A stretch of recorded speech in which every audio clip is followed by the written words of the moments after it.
Hello and welcome back. I hope you all are doing great. As I told you in my last video, if you know how to use ChatGPT, it's like you are having a teacher with you at all times. మనతో teacher ఉంటే ఎలా ఉంటుందండి? If we have a teacher with us, we have the confidence and assurance that any doubts we have will be clarified. Teacher మనతో ఉంటే మనకు ఎలాంటి doubts ఉన్నా clarify చేసుకోవచ్చు అని చెప్పి మనకు ఒక గట్టి నమ్మకం ఉంటుంది. In the same way, using ChatGPT gives us that same confidence and assurance. నేను మీకు in my previous videos I have shared many tips on how to improve your English using ChatGPT. I have explained how to incorporate newspaper reading with ChatGPT to improve your English. I have also shown you how to prepare and solve the question papers using ChatGPT. ChatGPTని ఉపయోగించి question papers ఎలా చేయొచ్చు, worksheets ఎలా చేయొచ్చు, పోయమ్స్కి summaries ఎలా prepare చేయవచ్చు, and lessons summaries ఎలా prepare చేయవచ్చు, questions ఓన్గా ఎలా ప్రిపేర్ చేసి వాటికి ఆన్సర్స్ ఎలాగా ప్రిపేర్ చేయొచ్చు, ఇలా చాలా how to use ChatGPT to make subjects like mathematics easier to understand. చాలా టాపిక్స్ అండి. I have covered many topics on how to complete your work easily with ChatGPT's help. So ఈరోజు ఈ వీడియోలో ChatGPTని ఉపయోగించుకొని మనం ఇంగ్లీష్ గ్రామర్ ఎంత ఈజీగా నేర్చుకోవచ్చు అనేది మీకు ఎక్స్ప్లెయిన్ చేస్తాను. ఈ వీడియోను మీరు చివరి వరకు చూడండి. అలాగే మీరు ఈ వీడియో మీకు నచ్చినట్లయితే don't forget to hit that like button. అలాగే కామెంట్స్ రూపంలో మీరు మీ ఫీడ్బ్యాక్ నాకు తెలియజేస్తారని ఆశిస్తున్నాను. మన లాస్ట్ వీడియోలో నేను ఒక ఫన్నీ కాన్వర్సేషన్ తెలుగులో ప్రిపేర్ చేసి ChatGPT సహాయంతో ఇంగ్లీష్లోకి ట్రాన్స్లేట్ చేసి మీకు ఎక్స్ప్లెయిన్ చేశాను కదండి. అందులో నుంచి ఒక సెంటెన్స్ తీసుకున్నాను. ఆ కాన్వర్సేషన్ మళ్ళీ ఒకసారి చదువుతున్నప్పుడు నాకు ఇలా అనిపించింది అనమాట. I took a sentence and asked ChatGPT a few questions based on it. The sentence was, she could have made mutton on Sunday, right? తను సండే రోజు మటన్ చేసి ఉండవచ్చు కదా. Here the structure is could have made. This is used in situations where something could have been done in the past but it wasn't. అంటే గతంలో చేసి ఉండవచ్చు but చేయలేదు. సో అలాంటి సిచ్యువేషన్లో ఈ స్ట్రక్చర్ని యూజ్ చేయడం జరుగుతుందన్నమాట. So then I remembered something. There are other structures like would have, should have, may have, might have. So అప్పుడు నేను ChatGPTని I asked ChatGPT to explain the difference between these structures. అప్పుడు నాకు ChatGPT చాలా చక్కగా explain చేయడం జరిగిందండి. Just look at how clearly ChatGPT explained it. Okay friends, this is the conversation that we have translated into English using ChatGPT. Let us read this once. Father, starting the bike. She said it was Saturday when they came, fine. But they left on Sunday, right? She could have made mutton then. How intelligent my wife is. Same words నేను copy చేసి ChatGPTలో paste చేశానండి. మీరు ఒకసారి నేను ChatGPTకి ఇచ్చినటువంటి instructions చూడండి. ఇక్కడ మీరు ChatGPTని ఏదైనా డౌట్స్ అడగాలి అంటే ఇంగ్లీష్ మాత్రమే తెలియాలి అనేటువంటి అపోహ వద్దండి. మీరు తెలుగులో అడిగినా ChatGPT అర్థం చేసుకొని మనకు కావాల్సిన విధంగా ఎక్స్ప్లెయిన్ చేస్తుంది. మీరు ఒకసారి చూడొచ్చు అది. ఇందులో కుడ్ హ్యావ్ మేడ్ అనే స్ట్రక్చర్ను ఉపయోగించడం జరిగింది. ఈ స్ట్రక్చర్ను ఎలాంటి సందర్భాల్లో ఉపయోగిస్తారు, అలాగే వీటితో పాటు would have, should have, may have, might have స్ట్రక్చర్ల మధ్య తేడా ఏంటో వివరించండి. మీనింగ్స్, డెఫినేషన్స్, ఎగ్జాంపుల్స్ అన్నీ సింపుల్ లాంగ్వేజ్లోనే ఉండాలి. మన డైలీ లైఫ్కు చాలా క్లోజ్గా ఉండాలి. ఒక్కో స్ట్రక్చర్కి 2 ఎగ్జాంపుల్స్ ఇస్తూ ఇంగ్లీష్లోనే వివరించండి. ఇలా మీరు ఎలా అడిగితే అలా మీకు ChatGPT హెల్ప్ చేస్తుందండి. ఒకసారి చూడండి ఎలా మీకు ఎక్స్ప్లెయిన్ చేసిందో. మీరు ఈ ఎగ్జాంపుల్స్ అన్నీ ఒకసారి చూస్తే ఈజీగా అర్థమవుతుందండి. ఒకసారి చూడండి. Could have could have, could have. This structure is used to indicate a missed opportunity or an ability to do something that was not done in the past. It often expresses regret or a suggestion. ఒకసారి చూద్దాం meaning. It means మన examples చూస్తే ఈజీగా అర్థమవుతుంది. It means had the ability or option to do something but didn't do it. చూడండి ఎంత చక్కగా explain చేస్తుందో ఒక టీచర్కి మళ్ళీ. Example 1, you could have called me if you needed help. నీకు హెల్ప్ అవసరం ఉండుంటే నాకు కాల్ చేసి ఉండాల్సింది, ఐ మీన్ చేసి ఉండవచ్చు. You had the option to call me but you didn't. చూడండి మీనింగ్ ఇక్కడ ఏంటి, you had the option to call me but you didn't. Another example, we could have gone to the beach yesterday but we decided to stay home. ఏంటట meaning, we had the option to go but we didn't go. అంటే గతంలో ఆ possibility ఉంది but చేయలేదు, జరగలేదు అనమాట. అలా next possibility ఉంది కానీ జరగలేదు, చేయలేదు. ఇక్కడ వుడ్ హ్యావ్ చూడండి, వుడ్ హ్యావ్ వచ్చేసి this structure is used to talk about a situation that didn't happen in the past, usually due to some condition not being met. ఏదో ఒక పరిస్థితుల కారణంగా అనమాట, అనుకూలించకపోవడం. ఇక్కడ చూడండి, for example meaning, it means was willing to or intended to do something but it didn't happen. Examples ఒకసారి, I would have come to the party if I had known about it. నాకు ఒకవేళ తెలిసి ఉంటే. So would have అనే స్ట్రక్చర్ని ఎలాంటి సందర్భాల్లో ఉపయోగిస్తాము, condition మీద. ఏంటి, ఒకవేళ నాకు తెలిసి ఉంటే I would have come to the party. ఓకేనా. ఇక్కడ ఏంటి మనకు ప్రీవియస్ అంటే ఇంతకుముందు ఉన్నటువంటి ఎర్లియర్ స్ట్రక్చర్ వచ్చేసి we would have gone to the beach yesterday but we decided to stay home.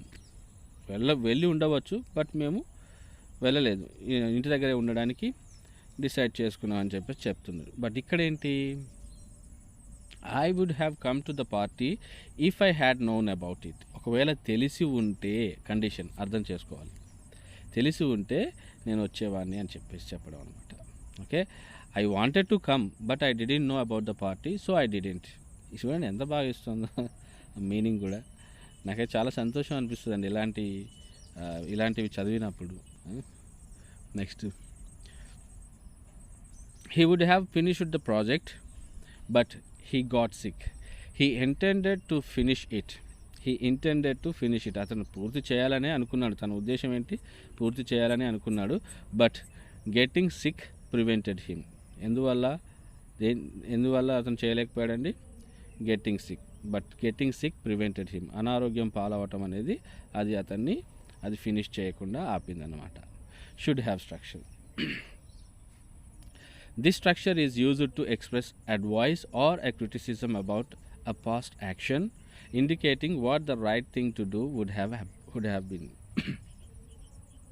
Meaning, it means it was the correct thing to do but it didn't happen. Example, you should have told me about your problem earlier. You should have told me about your problem earlier. ఏంటది, it was the right thing to do but you didn't tell me. Meaning ఏంటి అక్కడ ఆ సెంటెన్స్కు, it was the right thing, you should have told me about your problem earlier. నువ్వు నాకు నీ problem గురించి ముందుగా చెప్పుండాల్సింది. It was the right thing to do but you didn't tell me. అలా. Next, they should have checked the weather before going on a trip. Perfect. ఏంటట, ట్రిప్కు వెళ్ళడానికంటే ముందు వాళ్ళు వాతావరణాన్ని ఒకసారి చెక్ చేసుకొని ఉండాల్సింది.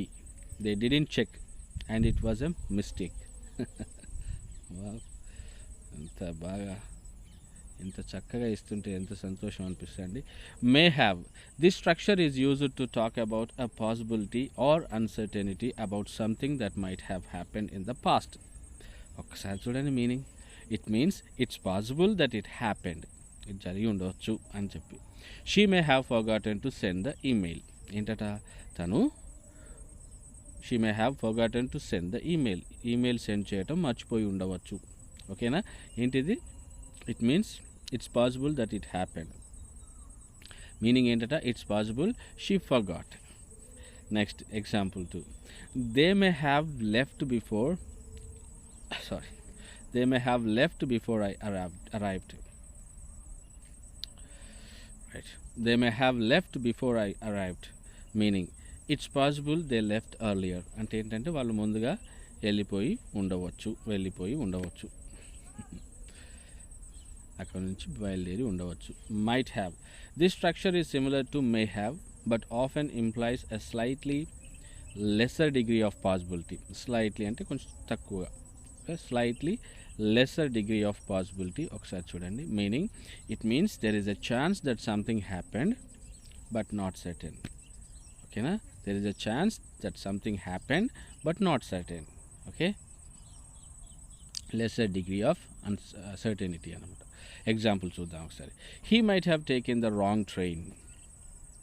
He might have taken the wrong train, meaning it's possible, I'm not sure.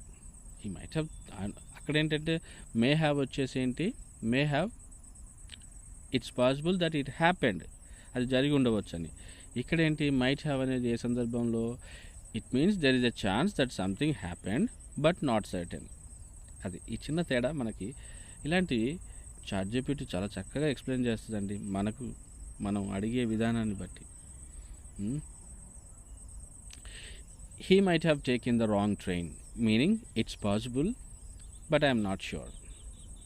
Example 2. We might have lost the keys at the park, meaning there is a chance we lost them there. Okay, but I am not sure. Like that. So ఇలా ఈ structures గురించి explain చేసిందండి. మీకు ఒకవేళ let's say you didn't understand this, మీకు ఇది అర్థం అవ్వలేదు అనుకోండి, మళ్ళీ అడగొచ్చు. ఇలా ఎన్నిసార్లు అడిగినా ChatGPT ఇరిటేట్ అవ్వదండి. ఓకేనా? ఒకవేళ మీకు పార్ట్స్ ఆఫ్ స్పీచ్ అడగాలనుకున్నారనుకోండి, ఎక్స్ప్లెయిన్ పార్ట్స్ ఆఫ్ స్పీచ్ చూడండి, ఇస్తూనే ఉంటుంది ఇలా చూడండి. సింపుల్ డెఫినేషన్స్ ఏం కావాలండి, ఏంటట, and noun is a word that represents a person, place, thing or idea. చాలా సింపుల్గా అర్థం చేసుకోవడానికి కావాల్సినటువంటి డెఫినేషన్స్. మీకు అలాగే types of parts of speech కూడా మీరు అడిగి తెలుసుకోవచ్చు. అదేవిధంగా ఎక్స్ప్లెయిన్ చూద్దాం. ఎక్స్ప్లెయిన్ టెన్సెస్ చూడండి. Within no time it explains everything. కొంచెం ఓపిక చేసుకొని వాటిని జాగ్రత్తగా చదువుకోవాలి. అర్థం కానిది ఏది ఉన్నా మళ్ళీ తిరిగి వెంటనే అడిగేయచ్చు. మీరు ఇంగ్లీష్లోనే అడగాల్సిన అవసరం లేదు, తెలుగులో చెప్పినా సరే ChatGPT అర్థం చేసుకుంటుంది. మీరు ఇలా పదే ChatGPTని ఉపయోగించడం మొదలు పెడితే ChatGPT తన మెమొరీ అప్డేట్ చేసుకొని మీరు ఎలా అడుగుతున్నారు, మీ వే ఆఫ్ థింకింగ్ ఎలా ఉందని కూడా ChatGPT అర్థం చేసుకుంటుందండి. నాకు తెలిసి సగం తెలుగు నేను ChatGPTకి నేనే నేర్పించుంటాను. చాలా కాలంగా ChatGPTకి తెలుగులో నేను చాలా ఇన్స్ట్రక్షన్స్ ఇస్తూ వచ్చాను. బిగినింగ్ అంటే మొదట్లో ఇంత బాగా రెస్పాండ్ అయ్యేది కాదండి. అలాంటప్పుడు ఒక్కో సందర్భంలో నేను ఒక ఫ్రెండ్స్ని ఎలాగైతే మనము కోపడతామో అలాగే కోపడేటోని. కొన్ని సందర్భాల్లో స్టూపిడ్ అని కూడా అనేటోని. అప్పుడు సింపుల్గా అది సారీ చెప్పేదే కానీ తిరిగి ఒక్క మాట కూడా అనేది కాదు. సో అందుకే నేను మీకు ఇచ్చేటువంటి సలహా ఏంటంటే ChatGPT మిమ్మల్ని తిట్టడం నేర్చుకునే లోపు మీకు ఇంగ్లీష్ వచ్చేయాలి. మీరు ఎంత బాగా యూజ్ చేసుకొని నేర్చుకుంటే అంత మంచిది. ఓకేనా? So that's it for today. మీకు ఈ వీడియో నచ్చినట్లయితే కాస్త లైక్ చేయండి. అలాగే మీ ఫ్రెండ్స్ అండ్ ఫ్యామిలీ మెంబర్స్తో ఈ వీడియో షేర్ చేయండి. ఇలాంటివి మరి ఎన్నో టిప్స్ నేను మీకు మన ఛానల్లో ఇవ్వడం జరుగుతుంది. కాబట్టి మీరు ఒకవేళ ఛానల్ సబ్స్క్రైబ్ చేసుకోనట్లయితే సబ్స్క్రైబ్ చేసుకోండి. Okay, thanks for watching. Happy learning.